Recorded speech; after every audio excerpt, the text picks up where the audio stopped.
Greetings from the city of Ilagan sa probinsya po ng Isabela in the Philippines.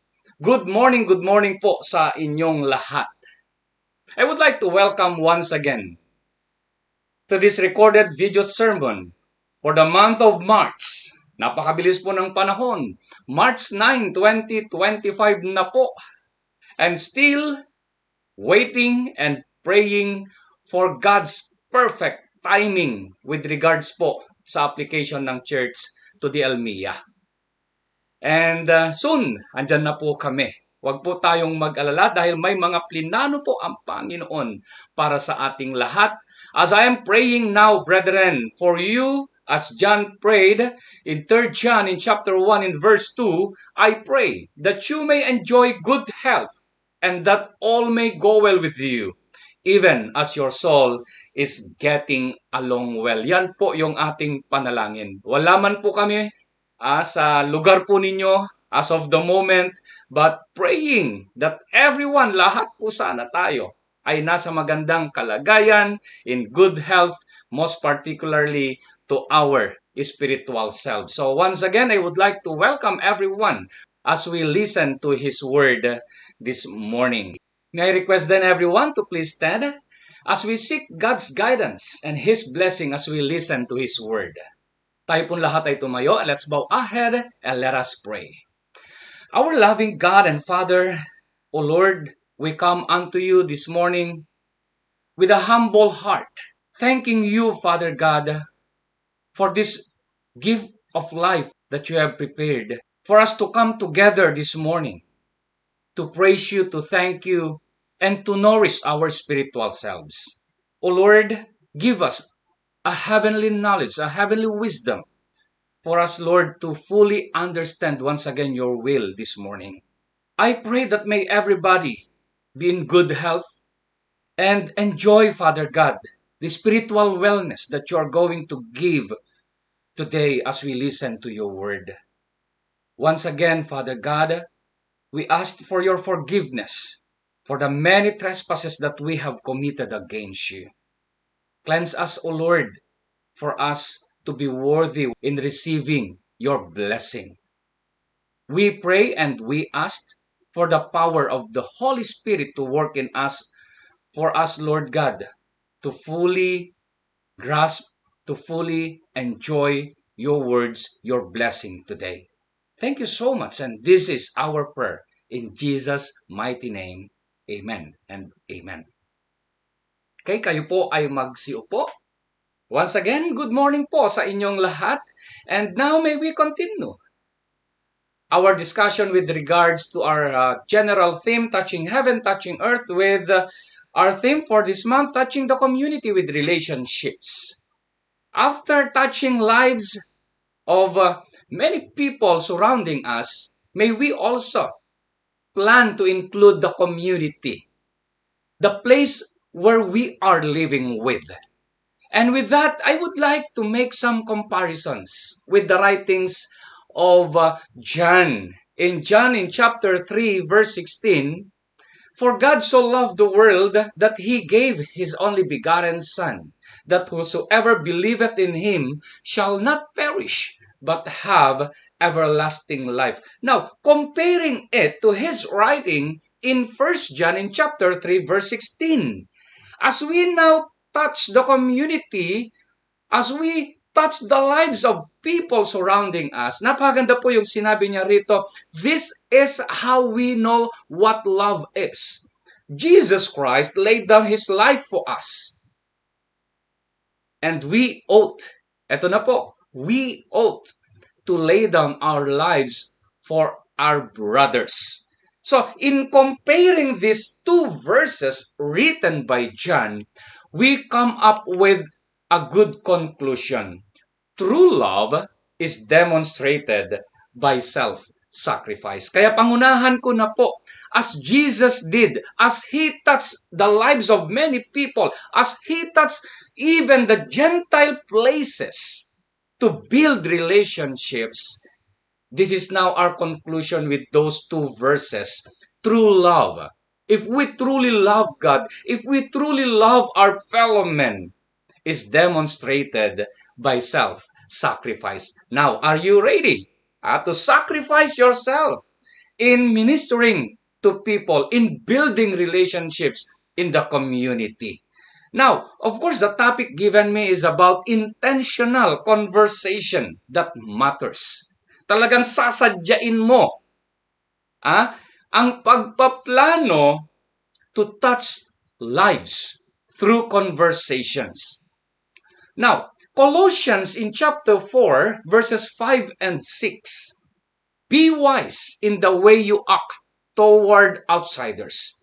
Make the most of every opportunity.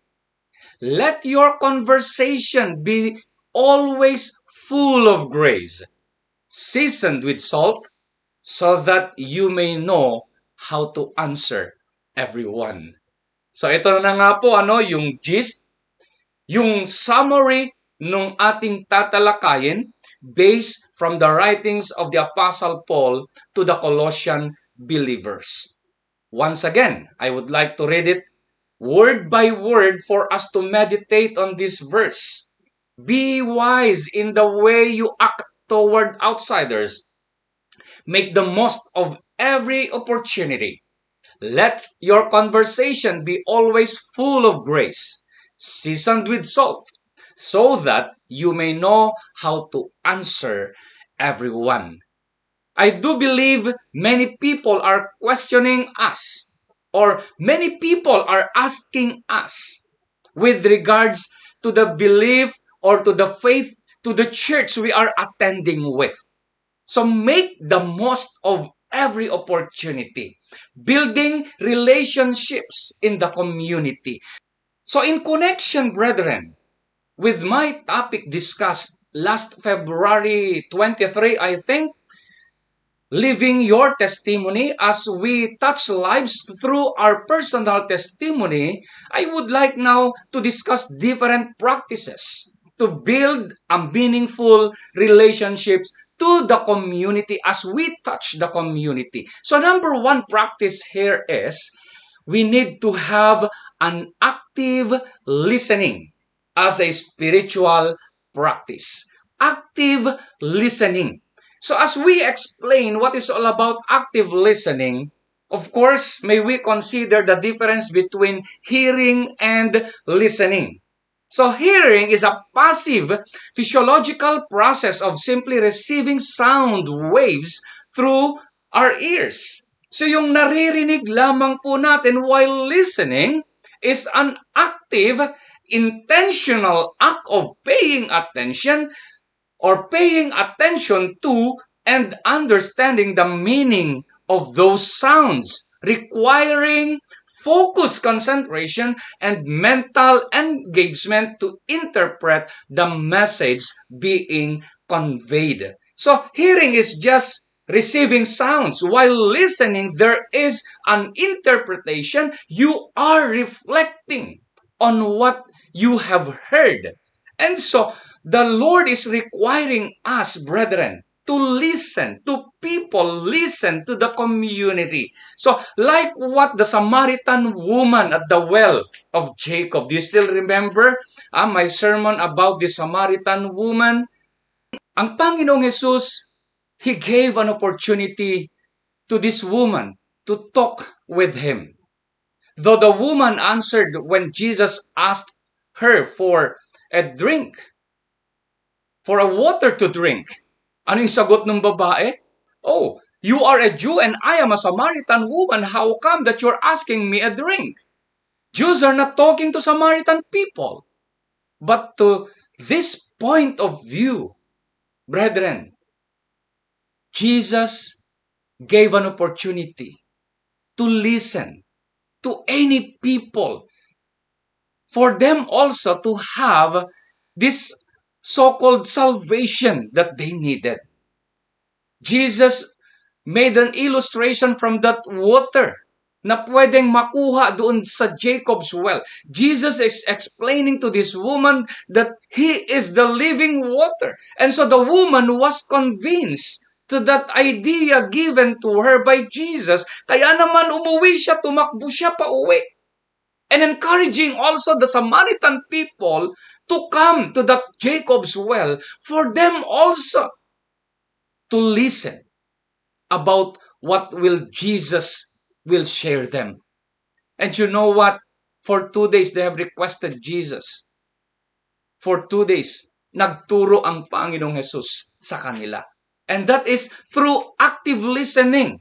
Pakinggan natin yung mga tao sa ating paligid and may we connect to them, building relationships like what Jesus did. And so, this idea emphasizes the need to be mindful of how our actions and words are perceived by others, particularly those who may not understand Christianity. So, ganyan po ang ginawa ng Panginoong Jesus. Also, being observant, listening actively, and adapting communication style to different individuals. Iba-iba po yung need. The Samaritan woman, Jesus became the living water unto them, to these people at Samaria using Jacob's well. Iba rin naman yung Canaanite woman, iba rin naman yung mga ginawa niya sa mga may sakit. They listened to all people surrounding him, or Jesus, I should say, listened to all people na nasa paligid niya. So may we have, brethren, an active listening. Okay, number 2, practice. Speaking with purpose and clarity. Once again, using Jesus by this time, speaking with purpose and clarity. May we also be encouraged, as the Apostle Paul is encouraging the Colossian believer, that may we have the best idea in sharing the gospel on who Jesus is to people. So, with this, as we explain, may we deliver a message with a clear objective, using language that is easily understood by the listeners. Achieved by carefully structuring your thoughts, choosing precise words, and tailoring your communication to the listener's needs. Avoiding jargon or yung mga slang, mga technical words, and unnecessary complexity to ensure our message will be received accurately and without confusion.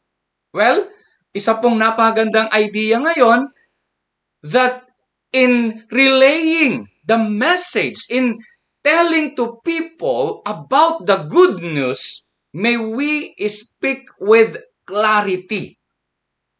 Not only with the pronunciation that we may have, but most of all, the content of our message, brethren, must be clear for people not to be confused. So, ito po yung sinasabi ngayon ni Pablo sa Ephesians in chapter 4, verse 29.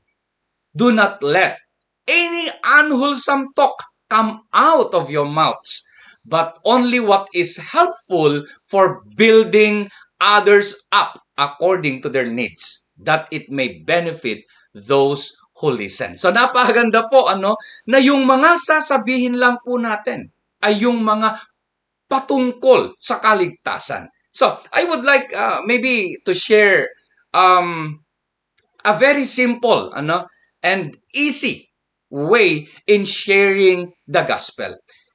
So kung may kausap kang tao, please, ito po yung unang approach. Just share your testimony. Just share who Jesus is.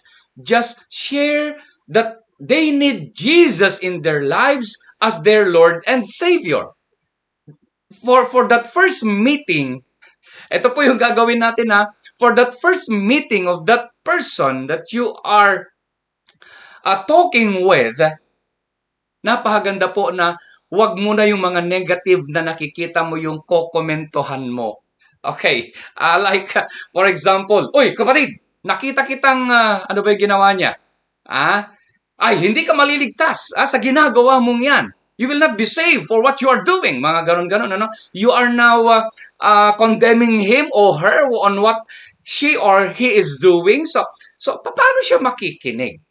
So, well, parte po ng ating Christian life yung to become a model, yet doon sa mga prospect po natin, wag po muna natin silang babanatan ng kung ano-anong mga hindi magagandang salita. Like for example, in the Philippines, papasyal ka sa isang bahay and of course you're building relationships and then nakita mo yung kanyang rebulto. Oh, kapatid, may rebulto ka. Galit ang Diyos sa bagay na yan. Itapon mo na. Ha? Nagbigay ka pa talaga ng command? So, she or he will no longer listen to you because of those act na hindi po maganda. So, ang gagawin po muna talaga natin is present who Jesus is. The totality of the gospel, yun po yung kailangan niya, and then to follow po yun, makikita po niya yan by and by. Gradually, magbabago po yan. O nakita kita, lasing ka na naman, hindi ka maliligtas niyan. Yung mga ganong bagay ba? Di ba? Parang, eto po, yung clear communication, ipaabot po natin sa kanila ang mga magagandang balita for them to change. Okay po? So, as we apply then, let your conversation be seasoned with salt. The salt is a metaphor for speech that is both gracious and truthful. Balancing, ito na yung sinasabi ko, kindness and clarity when sharing the gospel. Avoiding harshness or overly simplistic explanations. Okay? Then the idea of seasoning, yung asin talaga, kung nasobrahan naman, talagang maalat yan, di ba? So, seasoned with salt implies tailoring your communication to the person you are speaking with. So, talagang napakasarap ng lasa niya. Katamtamang lasa yung kailangan nating ibahagi. So, practice this clear speaking. And number 3 practice, building relationships through intentional conversations. So, eto na nga po, yung tinatawag na nating intentional. Talagang gagawin at gagawin mo, pagplapalanuhan mo kung ano ang step-by-step na gagawin mo. Okay? So, as we explain this, we need to have an active and deliberately engagement in conversation by actively listening, asking thoughtful questions, showing empathy, creating a safe space for open communication, and being mindful of the other person's feelings to foster deeper connections and build strong relationships. Word by word, ipinakita ko talaga ang bagay na ito for us to build a good relationship, a pleasing, an excellent relationship. Ito po talaga yung gagawin. Listen, share, and then, of course, consider what they feel, their situations. So, ang ganda po na makita natin ito, in sharing the good news, in sharing who Jesus is in the lives of our prospects. In building relationships, once again, I would like to use Jesus with his parable about the Good Samaritan. People are asking him, once again, people in those community, pinupuntahan talaga siya. And now, ito yung napakatalinong sagot niya in one question, what we must do to inherit eternal life. So people maybe will ask us also with regards to this matter, anong gagawin ko para maligtas ako? Now, napakatalinong sagot ng Panginoong Hesus. Ano ang nasusulat? What is written in the law? How do you read it? And this person who asked him, you must love the Lord your God with all that blah blah blah, di ba? And you must love your neighbor. And Jesus answered him, you are right. You are very right. Dahil talagang ang taong ito ay marunong rin sa banal na kasulatan. At para, yun na nga, ang sabi ng Bible, hindi siya lalabas na kahiya-hiya. So nagtanong siya uli kay Jesus Christ. And sino ang aking neighbor? Who is my neighbor? And eto na nga, lumabas yung Good Samaritan that Jesus explained well about this parable. Who is this Samaritan? And comparing to this priest, to this Levite, para matulungan yung nabugbog. And so, people were clarified about this thing, about the explanation of Jesus. Kaya naman maraming mga tao ang sumampalataya kay Jesus Christ. So in building relationships, may we recognize every interaction, no matter how brief, can be a chance to share the gospel. Basta may opportunity, grab it. Ibahagi ang mabuting balita sa taong iyan. Avoiding missed opportunities by being prepared to speak about your faith when appropriate. Kailangang ready tayo palagi, to give an answer to those people who will ask us. And importance of actively seeking out conversations that could lead to spiritual discussions. So like Jesus, napakatalino niyang gumawa ng mga ideya in order that people will listen to Him. So unintentional conversations, may we develop these practices in order that mas marami pang mga tao ang makakaintindi tungkol sa pagkakaroon ng kaligtasan. And so as we reflect now then, brethren, ito po yung napakagandang gagawin po natin. Our prayer life will make a difference. As a pastor, as my testimony, I would like to share you this. Every time nalalabas ako in my ministry, talagang andun na yung prayer habang naghahanda, okay? Habang naglalakad, habang naghahanap, prayer will truly make a difference. God will provide really a prospect kung talagang yun yung hinahanap mo. And also number 2, our walk, the conduct, the characteristics, the behavior that we are manifesting to people will be notable and memorable. Ay, napakabuti ng taong iyan. So, living out your testimony and, of course, our speech will be a source of encouragement to others. Sikapin po natin that yung ating mga salitang pinapalabas sa ating mga bibig ay seasoned with salt. Kaya naman, day after day, now these disciples, the apostles, after having been blessed in receiving the power of the Holy Spirit in Acts in chapter 2, day after day, in the temple courts, from house to house, they never stop teaching and proclaiming the good news that Jesus is the Messiah. So parang ang dating po rito mga kapatid na gustong mangyari ng Panginoon like what had happened at Jerusalem before, I would like to use pero negative man ito, pangit man ito, parang ayaw ko na nga ring banggitin sana itong COVID-19 na nagpahirap sa atin, itong coronavirus na ito na nagpahirap ng sanglibutan. But you know what? I would like to use the positive side of it, na parang ang evangelism din sana ay parang virus na mahawa sana ang bawat isa for us to share.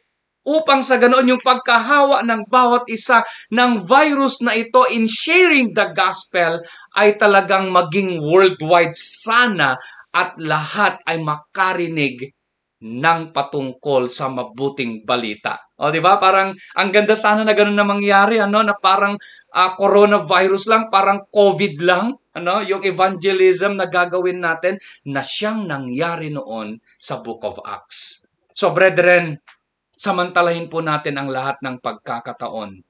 Dahil ang sabi, if you had the cure to cancer, would not you share it? Now, you have the cure to death. Get out there and share it. Yun yung firm determination sana ng isang Kristiyano. Yung family mo, yung friends mo, yung fellow mo, yung foe mo, kailangan niya ng kalunasan sa kamatayan. They need Jesus as their Lord and Savior. Marami pa po. Kaya nga ang 2 Peter 3:9, hindi pa po natutupad, hindi pa po bumabalik ang Panginoong Yesus. Upang sa ganoon kunin niya ang kanyang iglesia. Kasi Jesus, God, is waiting to all people to return to Him, to repent, to be back with Him once again, upang sa ganoon sila man ay masali rin sa tinatawag nating kaligtasan. Again, as a Christian, kapatid, tapatan po ito mula sa ating Panginoon. You have the cure to death. When you receive Jesus as your Lord, the blood of Jesus is in you. Isinuot mo na siya, kaya tinawag ka ng Kristiyano. So you have the cure to death. Get out there and share it. As this statement says, be wise in the way you act toward outsiders. Make the most of every opportunity. Let your conversation be always full of grace, seasoned with salt, so that you may know how to answer everyone. Once again, mga kapatid, hayaan natin ang Panginoon ngayon na magtrabaho sa ating mga buhay para magamit ang mga buhay na ito to have this intentional conversation in sharing the good news to all people. Once again, maraming salamat and a blessed day to everyone.